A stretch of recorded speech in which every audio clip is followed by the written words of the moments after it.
Tuanku Imam Bonjol, nama yang harum dalam sejarah perjuangan Indonesia, lahir di Bonjol, Sumatera Barat, pada tahun 1772. Nama aslinya adalah Muhammad Syahab, tetapi ia lebih dikenal sebagai Tuanku Imam Bonjol karena perannya sebagai pemimpin agama dan perjuangan melawan penjajah. Sejak kecil, ia telah menunjukkan kecerdasan dan ketekunan dalam mempelajari ilmu agama, yang kelak membawanya menjadi seorang ulama terkemuka di Minangkabau. Pada masa itu, masyarakat Minangkabau sedang mengalami pergolakan internal antara kaum adat dan kaum agama. Kaum agama, yang dipengaruhi oleh gerakan pemurnian Islam, ingin membersihkan praktik-praktik adat yang dianggap bertentangan dengan ajaran Islam. Tuanku Imam Bonjol, sebagai seorang ulama, turut serta dalam gerakan ini dan menjadi salah satu pemimpin utama. Ia berusaha menyatukan kedua kelompok tersebut demi kemajuan masyarakat Minangkabau. Namun, kedatangan Belanda ke wilayah Minangkabau mengubah segalanya. Belanda melihat konflik internal ini sebagai kesempatan untuk memperluas pengaruhnya. Mereka mulai campur tangan dalam urusan internal masyarakat Minangkabau, yang akhirnya memicu perlawanan dari Tuanku Imam Bonjol dan pengikutnya. Perlawanan ini dikenal sebagai Perang Padri, yang berlangsung selama puluhan tahun dan menjadi salah satu perang terpanjang dalam sejarah Indonesia. Perang Padri dimulai pada tahun 1803, ketika kaum agama yang dipimpin oleh Tuanku Imam Bonjol mulai melawan kaum adat yang dianggap telah menyimpang dari ajaran Islam. Awalnya, perang ini adalah konflik internal, tetapi Belanda segera memanfaatkannya untuk memperluas kekuasaannya. Belanda mendukung kaum adat dengan senjata dan pasukan, sementara Tuanku Imam Bonjol dan pengikutnya berjuang dengan semangat jihad melawan penjajah. Tuanku Imam Bonjol dikenal sebagai pemimpin yang cerdik dan pemberani. Ia tidak hanya mengandalkan kekuatan fisik, tetapi juga strategi perang yang matang. Ia membangun benteng pertahanan di Bonjol, yang menjadi markas utama perjuangannya. Benteng ini menjadi simbol perlawanan rakyat Minangkabau terhadap penjajahan Belanda. Meskipun Belanda berusaha menaklukkan benteng tersebut berkali-kali, mereka selalu gagal karena kegigihan Tuanku Imam Bonjol dan pasukannya. Selain sebagai pemimpin perang, Tuanku Imam Bonjol juga dikenal sebagai pemimpin yang bijaksana. Ia selalu mengedepankan dialog dan perdamaian dalam menyelesaikan konflik. Namun, sikapnya yang tegas terhadap penjajahan membuatnya tidak pernah mau berkompromi dengan Belanda. Ia yakin bahwa kemerdekaan adalah hak setiap bangsa, dan ia rela berkorban apapun untuk mencapainya. Pada tahun 1837, Belanda melancarkan serangan besar-besaran ke benteng Bonjol. Serangan ini dipimpin oleh Jenderal Michiels, yang dikenal kejam dan tidak mengenal ampun. Meskipun pasukan Tuanku Imam Bonjol bertempur dengan gagah berani, mereka akhirnya kewalahan karena jumlah pasukan dan persenjataan Belanda yang jauh lebih unggul. Benteng Bonjol pun jatuh ke tangan Belanda, dan Tuanku Imam Bonjol ditangkap. Penangkapan Tuanku Imam Bonjol menandai berakhirnya Perang Padri, tetapi semangat perjuangannya tetap hidup di hati rakyat Minangkabau. Ia diasingkan ke berbagai tempat, termasuk Cianjur, Ambon, dan akhirnya Manado. Meskipun dalam pengasingan, Tuanku Imam Bonjol tetap gigih menyebarkan ajaran Islam dan menginspirasi rakyat untuk terus melawan penjajahan. Tuanku Imam Bonjol wafat pada tanggal 6 November tahun 1864 di Manado. Meskipun ia tidak sempat melihat Indonesia merdeka, perjuangannya telah menjadi fondasi bagi pergerakan nasional melawan penjajahan. Namanya dikenang sebagai pahlawan nasional yang rela berkorban demi kemerdekaan dan keadilan. Setelah benteng Bonjol jatuh, Tuanku Imam Bonjol dibawa ke Padang sebagai tahanan Belanda.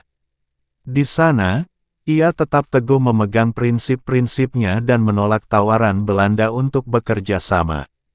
Belanda berusaha memanfaatkan pengaruhnya untuk meredam perlawanan rakyat Minangkabau, tetapi Tuanku Imam Bonjol dengan tegas menolak.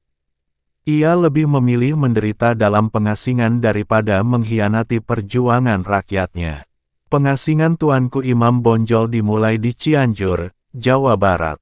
Di sana, ia tetap aktif berdakwah dan mengajarkan nilai-nilai Islam kepada masyarakat setempat. Meskipun jauh dari tanah kelahirannya, ia tidak pernah melupakan perjuangan rakyat Minangkabau.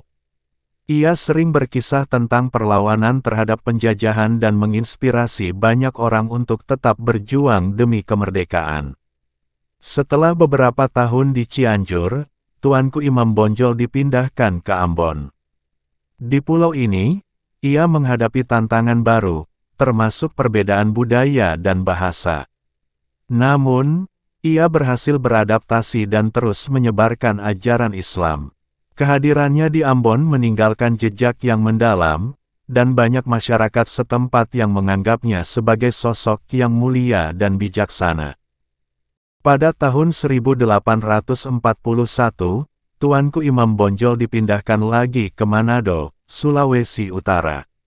Disinilah ia menghabiskan sisa hidupnya. Meskipun dalam pengasingan, ia tetap aktif berdakwah dan menulis. Ia menulis beberapa kitab yang berisi ajaran-ajaran Islam dan refleksinya tentang perjuangan melawan penjajahan. Karya-karyanya menjadi warisan berharga bagi generasi berikutnya. Di Manado, Tuanku Imam Bonjol juga membangun hubungan yang baik dengan masyarakat setempat. Ia dikenal sebagai sosok yang rendah hati dan penuh kasih sayang. Meskipun ia adalah seorang tahanan politik, ia tidak pernah menunjukkan rasa benci atau dendam terhadap Belanda. Sebaliknya, ia selalu mengajarkan pentingnya perdamaian dan keadilan. Tuanku Imam Bonjol wafat pada tanggal 6 November tahun 1864 di Manado.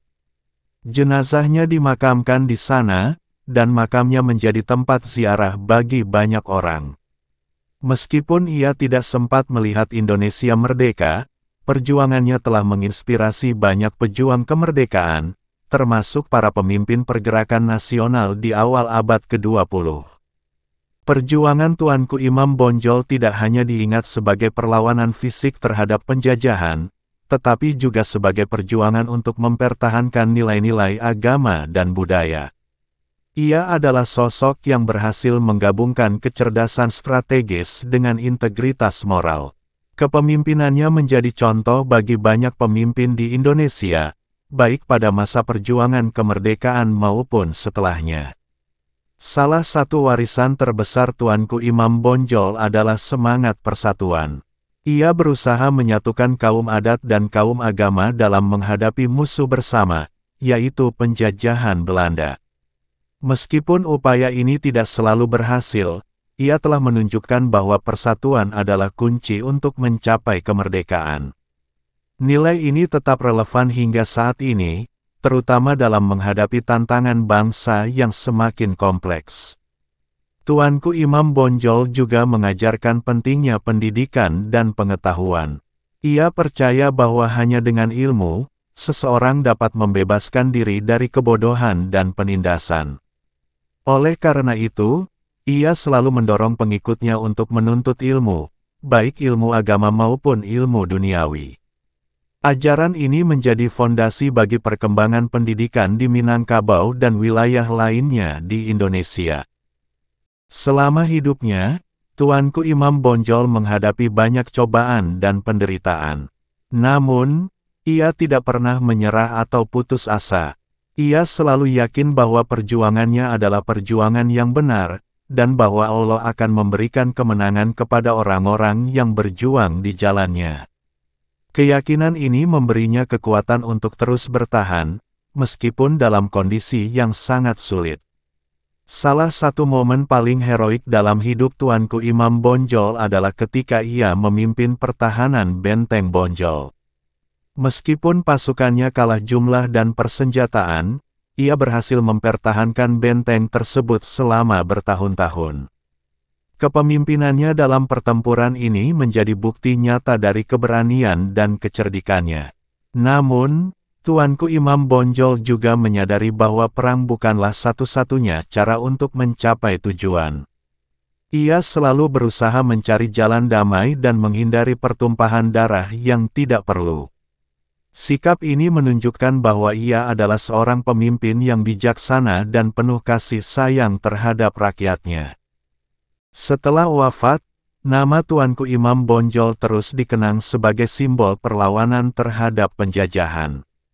Pada tahun 1973, pemerintah Indonesia secara resmi mengangkatnya sebagai pahlawan nasional. Penghargaan ini diberikan sebagai bentuk penghormatan atas perjuangannya yang gigih dan tanpa pamrih demi kemerdekaan Indonesia. Makam Tuanku Imam Bonjol di Manado menjadi tempat ziarah bagi banyak orang, baik dari Minangkabau maupun dari berbagai daerah di Indonesia. Banyak orang yang datang untuk mengenang jasa-jasanya dan mengambil inspirasi dari perjuangannya.